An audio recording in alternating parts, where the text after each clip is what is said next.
இங்கே குண்டா இருக்க ஒரு பொண்ணை காட்டுறாங்க. வழியில் போகிற பையன் இப்படி ரோட்டை மறைச்சி எரும மாடு மாதிரி நின்றுட்டா நான் எப்படி போகிறது அப்படி சொல்லி அந்த பொண்ணுக்கிட்ட பயங்கரமாக கத்தி சண்டை போட்டுட்ருக்கான். அப்போ அங்கே ஒரு 3 பொண்ணுங்க வந்து நீ எப்படா இருக்க டுபுக்கு அவளை கலாய்ச்சிட்டு இருக்க அப்படி சொல்லி அவனை வந்து அந்த இடத்துலேருந்து விரட்டி அடிச்சிடறாங்க. இதனால அந்த பொண்ணுக்கு வந்து இவங்க 3 பேர்த்தையும் ரொம்ப பிடிச்சிருக்கு. அந்த பொண்ணும் அவன் கிடக்குறான் டுபாக்கூர் நீ வந்து எங்கள் கூட இரு அப்படி சொல்லி கூப்பிட்டு போகிறாங்க. கொஞ்ச நாளில் ஹீரோயினை வா வெளியே போகலாம் அப்படி சொல்லி கூப்பிட்றப்ப ஹீரோயினும் நம்ம நினச்சதெல்லாம் நம்ம லைஃப்பில் நடக்குது அப்படி சொல்லி ஹாப்பியாக அந்த பொண்ணு கூட போகிறாங்க. இப்போ தான் அந்த பொண்ணுங்கள்லாம் சேர்ந்து ஹீரோயினுக்கு வந்து பர்த்டே செலிப்ரேட் பண்ணியிருப்பாங்க. பயங்கர குஷியாயிடுறாங்க ஹீரோயினுமே. இதனால நான் வந்து உங்களுக்கு மீல்ஸ் வாங்கி தரேன் அப்படி சொல்லிட்டு எந்திரிச்சு போனவங்க என்ன இவ இன்னும் லேட்டாக வரா, அவள் உடம்பு தான் ஃபேட்டாக இருக்குன்னு பார்த்தா மூளை கூட ஃபேட்டாக இருக்கும் போல் அப்படிலாம் சொல்லி இவங்க கலாய்ச்சிட்டு போகிறாங்க. அதெல்லாம் நினச்சி ஹீரோயின் பயங்கரமாக கத்தி அழுகிறா. என் லைஃப்பில் மட்டும் ஏன் இப்படிலாம் ஆகுது அப்படி சொல்லிட்டு.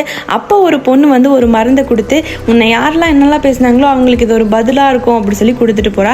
கொடுத்துட்டு திடீர்னு காணாமல் போயிடுறாங்க. நான் செத்தாலும் பரவாயில்ல இந்த மருந்துனால அப்படி சொல்லி ஹீரோயின் அதை குடிச்சிடுறாங்க. குடிச்சிட்டு பார்த்தா பயங்கர ஒல்லி ஆயிடுறாங்க. இப்போ அந்த 3 பொண்ணுங்களே இவங்ககிட்ட வந்து நீ ரொம்ப அழகாக இருக்க, நான் உங்ககிட்ட ஃப்ரெண்டாக இருக்கட்டுமா அப்படி சொல்லி கேட்டு இந்த குண்டு பொண்ணுக்கிட்ட ஃப்ரெண்ட் ஆகிக்கிறாங்க.